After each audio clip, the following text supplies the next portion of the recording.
Good morning dear students. આજે આપણે મેથ્સમાં chapter 11 ક્ષેત્રફળ અને પરિમિતિ શીખીશું. વિદ્યાર્થીઓ, આપણે ક્ષેત્રફળ અને પરિમિતિની આગળ માહિતી મેળવી લીધી હતી. હવે ફરીથી એક વખત પુનરાવર્તન કરીશું. પરિમિતિ એટલે શું? કોઈ પણ બંધ આકૃતિની બધી બાજુના માપનો સરવાળો એટલે પરિમિતિ.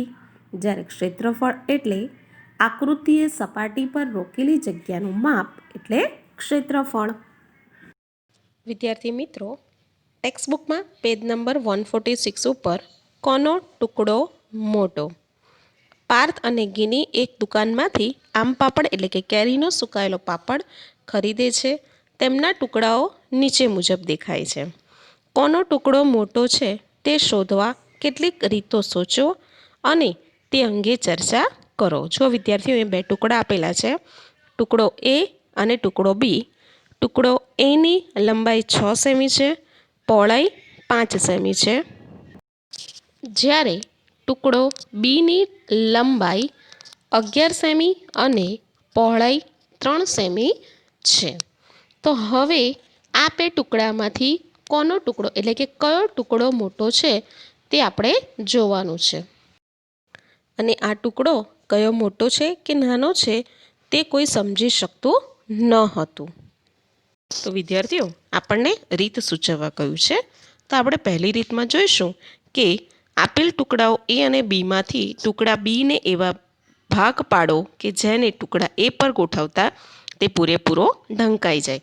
તે માટે આપણે દર્શાવ્યા પ્રમાણે કરીએ તો ટુકડા બીના 3 ભાગ પાડી દઈએ, જેમાં પ્રથમ 2 ભાગોને ટુકડા એ પર ગોઠવતા એને પૂરેપૂરો ઢાંકી દેશે, પરંતુ આમ ગોઠવ્યા બાદ ટુકડા બીનો એક નાનો ભાગ બાકી રહે છે.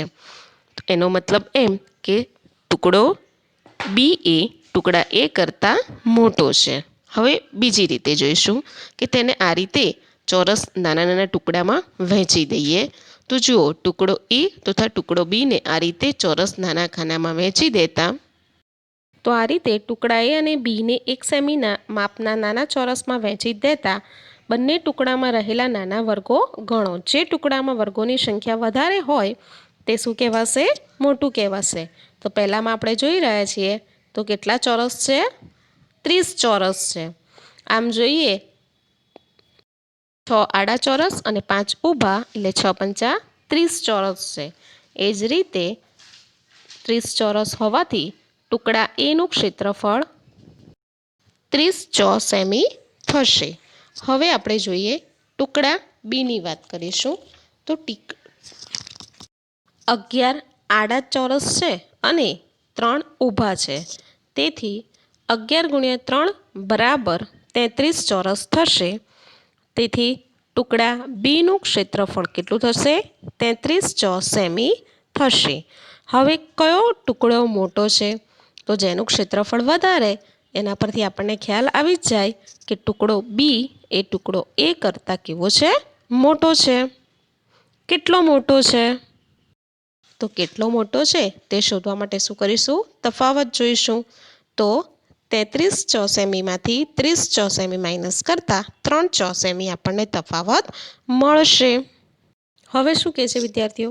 દરેકને ગણવું તે મૂર્ખાથી ભરેલું છે, માત્ર ગુણાકાર કરો. એટલે કે દરેકને ટુકડા જે આપ્યા છે ચોરસ સેમી, જે ચોરસ છે તે ચોરસ ગણવા કરતાં તેનો ગુણાકાર કરવો એ વધુ સહેલું પડે છે. તેથી ગુણાકારથી આપણને જલ્દી જવાબ મેળવી શકાય છે, જેમણે આપણે આગળ ગણતરી કરી. હવે છે ટપાલ ટિકિટ વડે ઢાંકવું. આ ટપાલ ટિકિટનું ક્ષેત્રફળ 4 સેમી છે. અંદાજ લગાવો કે નીચેના લંબચોરસને ઢાંકવા માટે ટપાલ ટિકિટની જરૂર કેટલી પડશે? કેટલી ટપાલ ટિકિટ જોઈશે?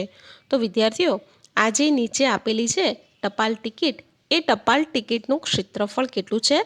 4 સેમી. એટલે કે આટલા લંબચોરસમાં એક ટપાલ ટિકિટ 4 સેમી જેટલું ક્ષેત્રફળ એટલે કે જગ્યા રોકે છે. હવે એવું કહે છે અંદાજ લગાવો કે નીચેના લંબચોરસને ઢાંકવા માટે કેટલી ટપાલ ટિકિટની જરૂર પડે? પહેલાં વિદ્યાર્થીઓ તમને અંદાજ લગાવવાનું કહેશે, તો દરેક જણા વિચાર કરીને રાખે કે આમાં કેટલી ટિકિટની જરૂર પડશે. હવે આપણું અનુમાન સાચું છે કે ખોટું તે આપણે તપાસીશું. તો વિદ્યાર્થીઓ સૌપ્રથમ તેના માટે આપેલ જે લંબચોરસ છે એ લંબચોરસને શું કરીશું? લંબાઈ માપીશું. એટલે કે જે બાજુઓ છે લંબાઈ અને પહોળાઈ એ બંને બાજુઓને માપીશું. તો સૌપ્રથમ એવું છે, પીળા રંગના લંબચોરસની બાજુઓને માપો, તે ખાલી જગ્યા સેમી લાંબી છે.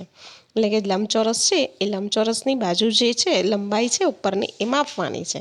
તો જો વિદ્યાર્થીઓ આ રીતે સ્કેલથી તમે માપ કરશો તો જે ઉપરની લંબચોરસની જે લંબાઈ છે તેનું એક્ઝેક્ટ માપ જોઈએ તો આપણને ખ્યાલ આવે છે કે લંબચોરસની બાજુ એટલે કે લંબાઈ 14 સેમી છે. કેટલી છે? 14 સેમી. તો ખાલી જગ્યામાં શું લખાશે? 14 સેમી લાંબી છે. હવે શું પૂછ્યું છે? તેની લંબાઈ પર કેટલી ટિકિટો ગોઠવી શકાય? તો વિદ્યાર્થી જુઓ, લંબચોરસની લંબાઈ 14 સેમી છે, જ્યારે ટિકિટની લંબાઈ 2 સેમી છે. બરાબર છે? તો શું કરીશું? લંબચોરસની લંબાઈ પર ગોઠવી શકાતી ટિકિટની સંખ્યા બરાબર 14/2. એટલે શું થશે? 7 ટિકિટ જણાશે. હવે પૂછ્યું છે લંબચોરસની પહોળાઈ કેટલી છે? તો ફરીથી પહોળાઈ માટે આપણે શું કરીશું? સ્કેલનો ઉપયોગ કરી તેનું માપન લઈશું. તો જુઓ વિદ્યાર્થીઓ, આ રીતે તેની પહોળાઈ સ્કેલથી માપન કરતાં તે મળે છે 8 સેમી. એટલે કે તેની પહોળાઈ કેટલી થશે? 8 સેમી થશે. તેની પહોળાઈ પર કેટલી ટિકિટ ગોઠવી શકાશે? તો વિદ્યાર્થીઓ આપણે એ જ રીતે જોઈશું. તો લંબચોરસની પહોળાઈ 8 સેમી, જ્યારે ટિકિટની પહોળાઈ 2 સેમી. તો 8/2 બરાબર કેટલા મળશે આપણને? 4 મળશે. એટલે કે કેટલી ગોઠવી શકાશે? 4 ટિકિટ પહોળાઈ પર ગોઠવી શકાશે. શું પૂછ્યું છે આપણને? કે આ લંબચોરસને સંપૂર્ણ ઢાંકવા માટે કેટલી ટિકિટની જરૂર પડે? તો કેટલી થશે? 7 × 4 બરાબર 28 ટિકિટ જણાશે. કારણ કે આપણને લંબાઈની અને પહોળાઈની ટિકિટની સંખ્યાનો બંનેનો શું કરી નાખ્યો? આપણે ગુણાકાર કરી નાખ્યો. હવે તમે જે અનુમાન કર્યું હતું તે અનુમાન તમારું કેટલા અંશે સાચું હશે તે વિચારીને બોલજો. હવે આગળ છે લંબચોરસનું ક્ષેત્રફળ કેટલું થાય? એટલે કે આ લંબચોરસ જે છે તેનું ક્ષેત્રફળ કેટલા ચોરસ સેમી થાય? તો જોઈશું આપણે. તો લંબચોરસનું ક્ષેત્રફળ આપણે અગાઉ શીખી ગયા છીએ કે લંબચોરસનું ક્ષેત્રફળ બરાબર લંબાઈ ગુણ્યા પહોળાઈ. તો અહીંયા લંબાઈ કેટલી છે? 14 સેમી, જ્યારે પહોળાઈ 8 સેમી બરાબર 14 × 8 112. તેથી 112 ચોરસ સેમી શું થશે? એનું ક્ષેત્રફળ થશે. નેક્સ્ટ ક્વેશ્ચન છે, લંબચોરસની પરિમિતિ કેટલી છે? એટલે કે કેટલા સેમી છે? તો વિદ્યાર્થીઓ પરિમિતિ માટે તેની ગણતરી કરીશું. તો પરિમિતિનું લંબચોરસની પરિમિતિનું સૂત્ર શું થશે? 2 × લંબાઈ વત્તા પહોળાઈ. એટલે કે લંબાઈ વત્તા પહોળાઈ વત્તા લંબાઈ વત્તા પહોળાઈ શું થશે? લંબચોરસની પરિમિતિનું સૂત્ર. તો લંબચોરસની પરિમિતિ બરાબર 2 × લંબાઈ વત્તા પહોળાઈ બરાબર 2 × 14 + 8. 14 + 8 એટલે કે 14 સેમી તેની લંબાઈ છે, જ્યારે 8 સેમી તેની પહોળાઈ છે. તો 14 + 8 કરીશું તો શું થશે? 22. 22 × 2 બરાબર 44 સેમી. એટલે કે લંબચોરસની પરિમિતિ બરાબર 44 સેમી તેની પરિમિતિ થશે. તો આ રીતે લંબચોરસનું ક્ષેત્રફળ 112 ચોરસ સેમી, જ્યારે લંબચોરસની પરિમિતિ 44 સેમી થશે. વિદ્યાર્થીઓ હવે મહાવરો જોઈશું. તેમાં પહેલો દાખલો છે, અરબાઝ તેના રસોડાના ભોંયતળિયે લીલા રંગની ચોરસ લાદીઓ બેસાડવા ઈચ્છે છે. લાદીની દરેક બાજુની લંબાઈ 10 સેમી છે. તેનું રસોડું 220 સેમી લાંબુ અને 180 સેમી પહોળું છે. તો તેને કેટલી લાદીઓની જરૂર પડે? વિદ્યાર્થીઓ અહીંયા લંબાઈ અને પહોળાઈ આપેલી છે. આપણે ભોંયતળિયે લગાવવાનું હોવાથી સૌપ્રથમ કેટલી લાદી ત્યાં જોઈશે તેના માટે શું શોધીશું? ક્ષેત્રફળ શોધીશું. તો રસોડાના ભોંયતળિયાનું ક્ષેત્રફળ બરાબર 220 સેમી × 180 સેમી બરાબર બંનેનો ગુણાકાર કરતાં જવાબ મળશે 39,604 સેમી. હવે આપણે એક લાદીનું ક્ષેત્રફળ જોઈશું કે કેટલી લાદીનું જે જગ્યા રોકે છે એક લાદી એનું ક્ષેત્રફળ જોઈશું. તો એક લાદીનું ક્ષેત્રફળ બરાબર 10 × 10 બરાબર 100 સેમી થશે. હવે લાદીઓની સંખ્યા શોધવાની છે વિદ્યાર્થીઓ. તો લાદીઓની સંખ્યા શોધવા માટે મોયતળિયાનું ક્ષેત્રફળ ભાગ્યા એક લાદીનું ક્ષેત્રફળ. તો 39,600 ભાગ્યા 100 બરાબર 396 લાદીની જરૂર પડશે. આમ લાદીની સંખ્યા 396 થશે. હવે બીજો જોઈશું. ચોરસ બગીચાની ફરતે કરેલી વાડની લંબાઈ 20 મીટર છે તો બગીચાની એક બાજુની લંબાઈ કેટલી થાય? વિદ્યાર્થીઓ ફરતે વાડ કરેલી છે. ફરતે એટલે કે ચારે બાજુ વચ્ચેનું ક્ષેત્રફળ નથી, પણ ચારે બાજુ ફરતે એટલે કે પરિમિતિ. તો હવે આપણે સૌપ્રથમ ચોરસની એટલે કે બગીચાની એક બાજુની લંબાઈ કેટલી થાય તે જોવાની છે. તો ચોરસ બગીચાની ફરતે કરેલી વાડની લંબાઈ બરાબર ચોરસ બગીચાની પરિમિતિ થશે. તો ચોરસ બગીચાની પરિમિતિ અહીંયા કેટલી છે આપણને આપી છે? 20 મીટર આપેલી છે. તો ચોરસ બગીચાની એક બાજુની લંબાઈ બરાબર પરિમિતિ ભાગ્યા 4, કારણ કે ચોરસ 4 બાજુ હોય એમાં એક બાજુ આપણે શોધવાની હોય તો શું કરીશું? પરિમિતિ ભાગ્યા 4. તો 20 ભાગ્યા 4 બરાબર શું જવાબ મળશે? 5 મીટર. તો ચોરસ બગીચાની ફરતે કરેલી વાડની લંબાઈ 20 મીટર હોય તો બગીચાની એક બાજુની લંબાઈ કેટલી થશે? 5 મીટર. હવે નંબર 3 જોઈશું. એક પાતળા 20 સેમી લાંબા વાયરમાંથી લંબચોરસ બનાવવામાં આવે છે. જો આ લંબચોરસની પહોળાઈ 4 સેમી હોય તો તેની લંબાઈ કેટલી થાય? વિદ્યાર્થીઓ અહીંયા આપણને લંબચોરસ લાંબા વાયરમાંથી જે બનાવ્યું છે તેની આપી છે, તેથી શું સમજીશું? એ પરિમિતિ છે. તો હવે આપણે પરિમિતિ આપેલી છે, પહોળાઈ આપેલી છે અને શોધવો પડશે, આપણે લંબાઈ શોધવાની છે. તો તેના માટે આપણે શું કરીશું? સૌપ્રથમ તો પરિમિતિનું સૂત્ર લખીશું. તો પરિમિતિનું સૂત્ર શું થશે? 2 × લંબાઈ વત્તા પહોળાઈ. તો પરિમિતિ 20 સેમી આપેલી છે તે લખીશું. તો 2 × લંબાઈ વત્તા 4, જ્યાં પહોળાઈ આપણને આપેલી છે બરાબર 20 સેમી. તો 2 × લંબાઈ વત્તા 8 બરાબર 20 સેમી. હવે 20 સેમીમાંથી શું કરીશું? -8. 8 માઇનસ કરતા જવાબ શું મળશે? 12 સેમી. તો લંબાઈ બરાબર 12 ભાગ્યા 2 બરાબર 6 સેમી લંબાઈ મળશે. તો આ રીતે આપણને શું મળ્યું કહેવાશે? લંબાઈ તેની 6 સેમી, લંબચોરસની લંબાઈ 6 સેમી મળીએ ગણાશે. આગળ એક ચોરસ કેરમ બોર્ડની પરિમિતિ 320 સેમી છે તો તેનું ક્ષેત્રફળ કેટલું થાય? વિદ્યાર્થીઓ અહીંયા આપણને પરિમિતિ આપેલી છે, ક્ષેત્રફળ શોધવાનું છે. ક્ષેત્રફળ શોધવા માટે શું જોઈશે? લંબાઈ જોઈશે.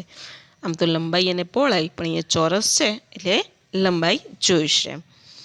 પરિમિતિ આપેલી છે તો પરિમિતિ પરથી આપણે સૌપ્રથમ એક બાજુની લંબાઈ શોધી દઈશું.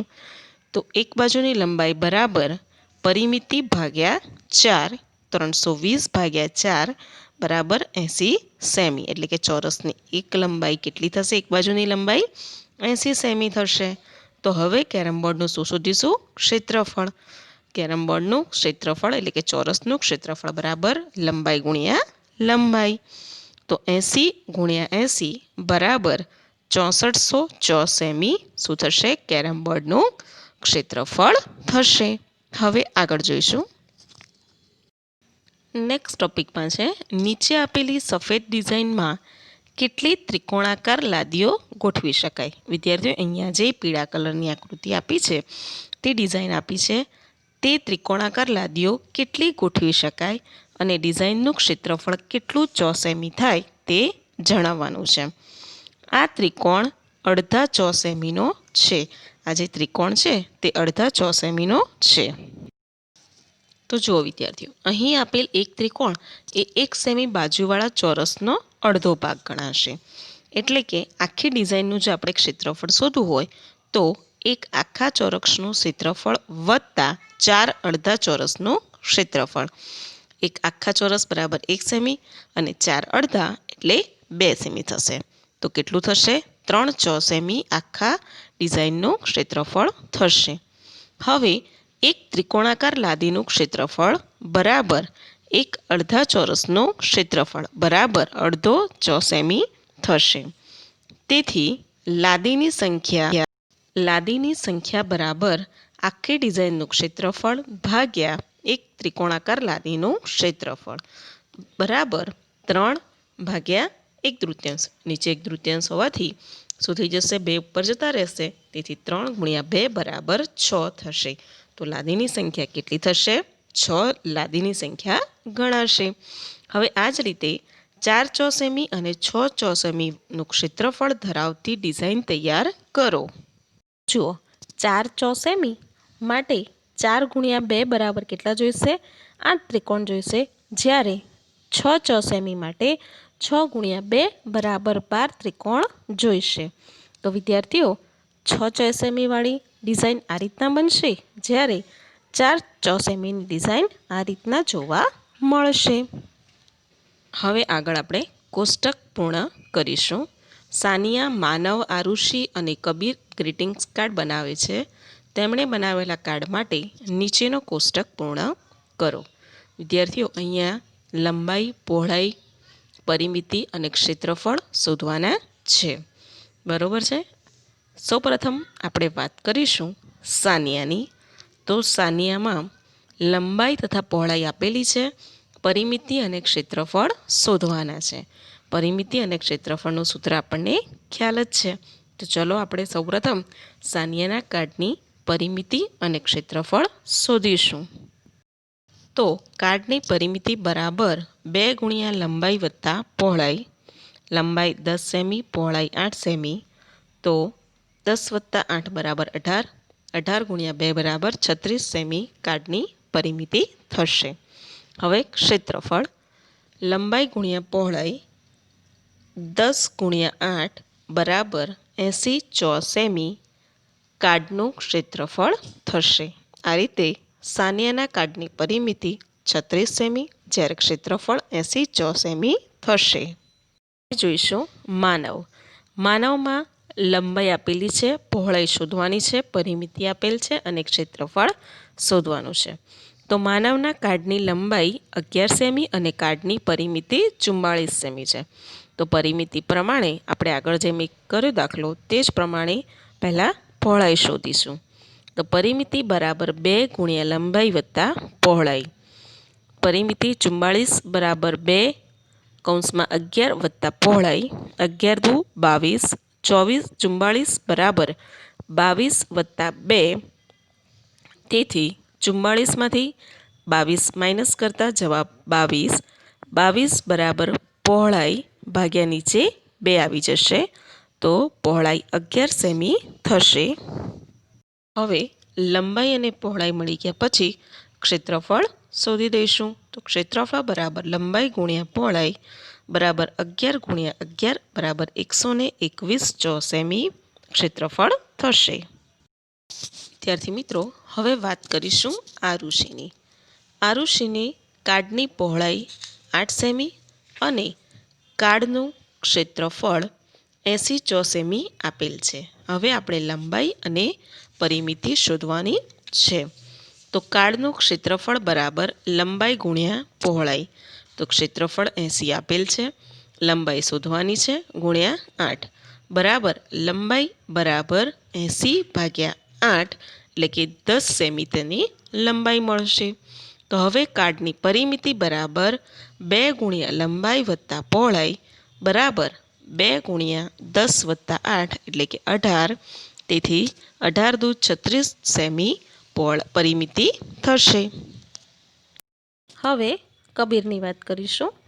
કાર્ડની પરિમિતિ બરાબર 40 સેમી અને કાર્ડનું ક્ષેત્રફળ 100 સેમી આપેલું છે. આપણે લંબાઈ અને પહોળાઈ બંને શોધવાની છે. સૌપ્રથમ કાર્ડની પરિમિતિ બરાબર 2 × લંબાઈ વત્તા પહોળાઈ. 40 પરિમિતિ આપેલી છે, લંબાઈ વત્તા પહોળાઈ શોધવાની છે. તો લંબાઈ વત્તા પહોળાઈ બરાબર 40/2 બરાબર 20 સેમી થશે. હવે કાર્ડનું ક્ષેત્રફળ શોધીશું. કાર્ડનું ક્ષેત્રફળ બરાબર લંબાઈ ગુણ્યા પહોળાઈ. તેથી 100 બરાબર લંબાઈ ગુણ્યા પહોળાઈ. હવે 100 લાવવા માટે લંબાઈ ગુણ્યા પહોળાઈ જોઈશું આપણે. તો કઈ રીતે 100 આવશે? એક તો 50 ગુણ્યા 2 કરીશું તો પણ 100 આવશે, 25 ચોક 100 કરીશું તો પણ આવશે, તથા 10 ગુણ્યા 10 કરીશું તો પણ 100 આવશે. પરંતુ લંબાઈ વત્તા પહોળાઈમાં આપણે આગળ જોઈ લીધું કે પરિમિતિમાં કેટલી થવી જોઈએ? 20, એટલે કે 40 સેમી તેની પરિમિતિ છે, પણ લંબાઈ વત્તા પહોળાઈ 20 થવી જોઈએ. તેથી 10 ગુણ્યા 10 બરાબર 100, એટલે કે ક્ષેત્રફળના જવાબ જોઈએ તો 100 પ્રમાણે આપણે 10 ગુણ્યા 10 યોગ્ય જવાબ કહેવાશે. આમ કાર્ડની લંબાઈ બરાબર 10 સેમી અને પહોળાઈ બરાબર પણ 10 સેમી થશે. તો વિદ્યાર્થી મિત્રો, આપણે જે જવાબ મેળવ્યા તે જવાબ આ કોષ્ટકમાં લખીને કોષ્ટક પૂર્ણ કરીશું. સૌપ્રથમ સોનિયાના કાર્ડની વાત કરીશું. તો સોનિયાના કાર્ડની પરિમિતિ 36 સેમી, જ્યારે ક્ષેત્રફળ 80 ચોરસ સેમી થશે.